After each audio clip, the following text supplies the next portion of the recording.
Assalamualaikum warahmatullahi wabarakatuh. Perkenalkan, nama saya Yanti dengan nomor standbook A40120207, kelas E.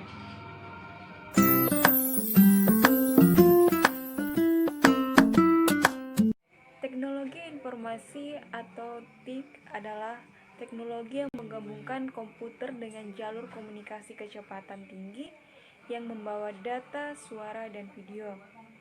Pada pengertian di atas, terdapat dua komponen utama dalam teknologi informasi, yaitu teknologi komputer dan teknologi komunikasi.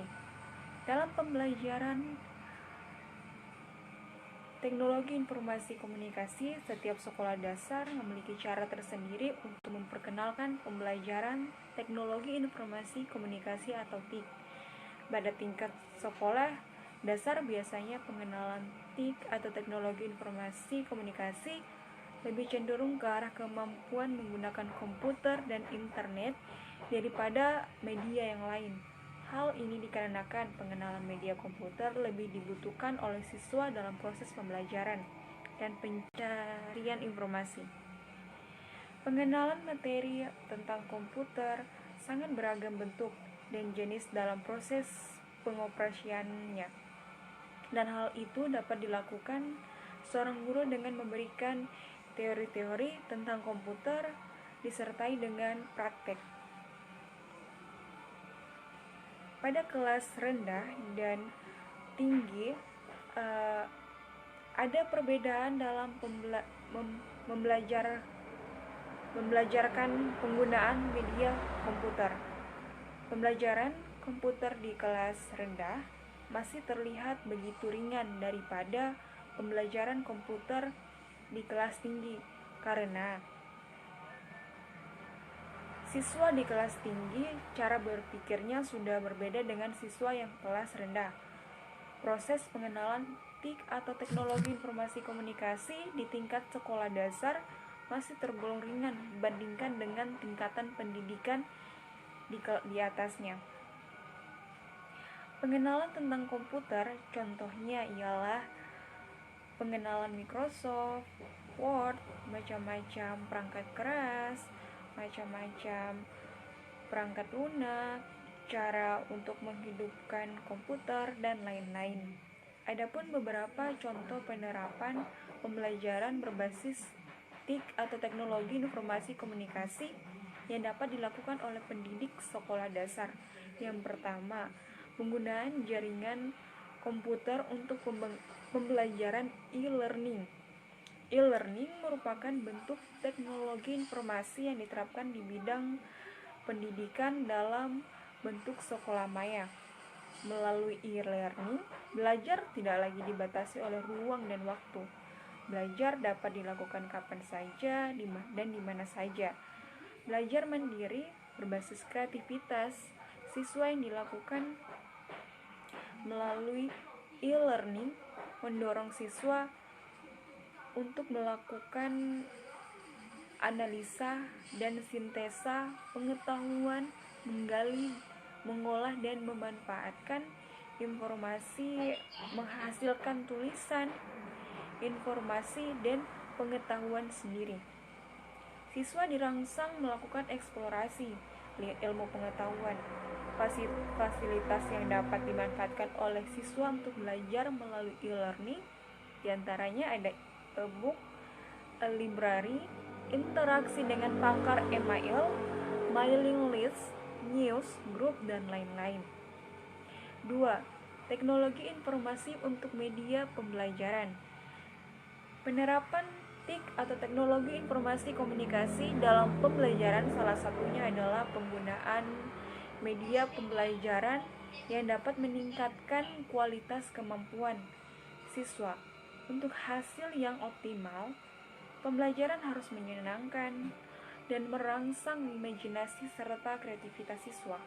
Penggunaan multi metode dan multimedia sangat membantu untuk meningkatkan hasil belajar. Teknologi informasi dengan teknologi audiovisual menghasilkan fitur-fitur baru yang dapat dimanfaatkan dalam pendidikan.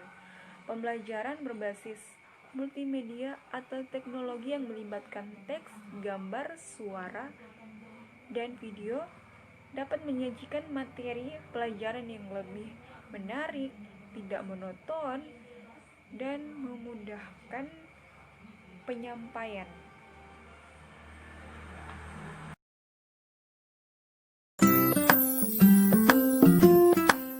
Internet berasal dari jaringan komputer yang dibentuk pada tahun 1969.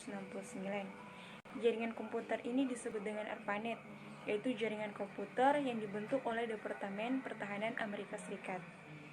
Selanjutnya, jaringan komputer tersebut diperbarui dan sekarang penerusnya menjadi tulang punggung global untuk sumber daya informasi disebut dengan internet.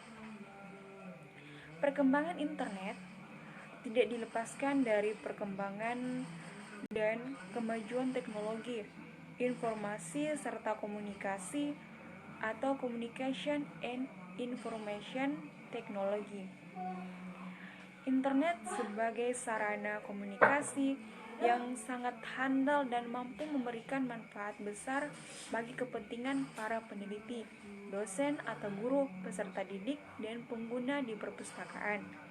Oleh sebab itu, pengguna di internet diharapkan mampu memahami karakteristik atau potensi internet agar dapat memanfaatkannya secara optimal supaya informasi yang dibutuhkan sesuai dengan kepentingan dirinya. Pemanfaatan internet dalam men-search jurnal nasional maupun internasional, di mana internet sebagai sarana diskusi global bagi para profesional, peneliti, pelajar, mahasiswa, dan masyarakat umum dan merupakan globalisasi sumber data. Langsung saja di sini saya akan menjelaskan bagaimana cara men-search atau mencari jurnal nasional maupun internasional. Nah, untuk laptop sendiri saya menggunakan aplikasi Firefox untuk mencari jurnalnya. Kita buka, kemudian kita ketik judul dari jurnal yang ingin kita cari. Misalnya di sini jurnal nasional. Misalnya jurnal nasional pendidikan. Kita klik, kita tunggu, dan kita scroll ke bawah. Nah, di sini terdapat beberapa jurnal.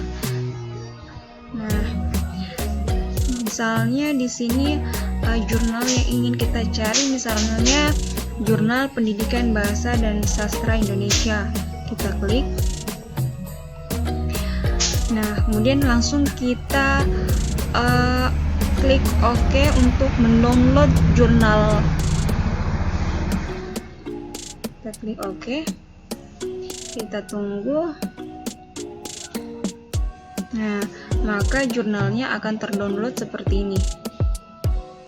Begitu juga ketika kita ingin mencari jurnal internasional, sama halnya seperti mencari jurnal nasional tadi, dengan mengetikkan judul dari jurnal yang ingin kita carikan. Nah, ini berupa contoh jurnalnya. Yang pertama yaitu file.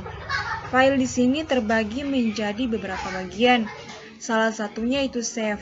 Save ini berfungsi menyimpan dokumen pada Microsoft PowerPoint. Caranya mudah dengan cara mengklik save. Kemudian kita klik save as. Kemudian pada dokumen dari Microsoft PowerPoint yang sudah kita atau yang ingin kita simpan. Kemudian kita klik save.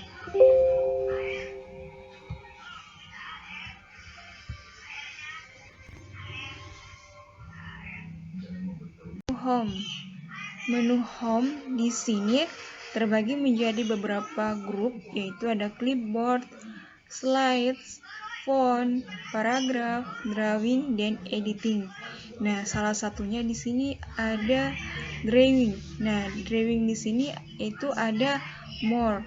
More di sini berfungsi untuk menggambarkan atau menyisipkan sebuah objek pada Microsoft PowerPoint atau pada slide. Nah, caranya yaitu dengan mengklik more seperti ini. Kemudian kita pilih objek yang ingin kita gunakan pada slide atau Microsoft PowerPoint. Misalnya di sini saya menggunakan 5 point star. Kita klik dan kita klik 2 kali, kemudian kita tarik seperti ini. Nah, maka bentuk tampilannya seperti ini. Dan untuk mengubah warna atau memberikan warna lain, caranya yaitu mudah dengan cara mengklik quick style. Kemudian tinggal kita pilih jenis warna yang kita sukai. Ada insert. Nah, insert di sini terbagi menjadi beberapa grup, yaitu tables, image, illustration, links, text, simbol, dan media. Nah, untuk insert sendiri di sini yaitu ada grup illustration, di mana illustration sendiri ini terbagi menjadi shape, smart, dan chart. Nah, chart ini merupakan diagram di mana ketika kita ingin membuat diagram pada Microsoft PowerPoint. Contohnya, pertama-tama kita klik chart tersebut, kemudian pilih jenis diagram atau charts yang ingin digunakan pada Microsoft PowerPoint atau pada slide. Misalnya saya pilih di sini 3D slider, kita klik, kemudian kita klik OK.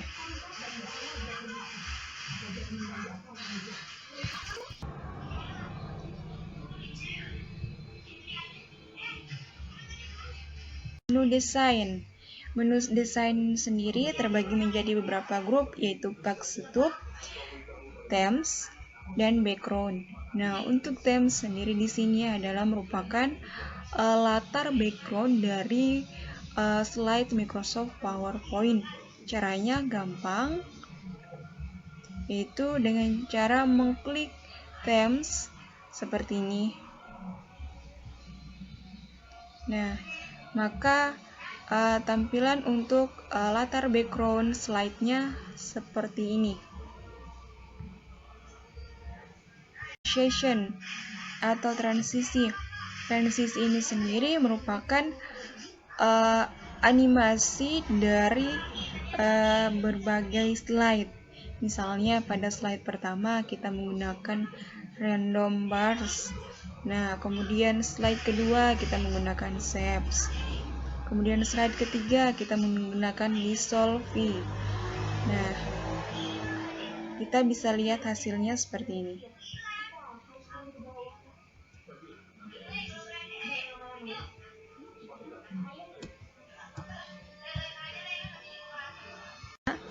Ada animation. Nah, untuk animasi sendiri ini itu merupakan animasi bergerak pada teks. Misalnya teks di sini kita tuliskan mata kuliah komputer. Nah, caranya gampang dengan cara memblok teks. Kemudian tinggal kita pilih animationnya. Misalnya kita pilih animasi bounce. Nah, kita lihat hasilnya. Nah, maka tampilan teksnya seperti ini.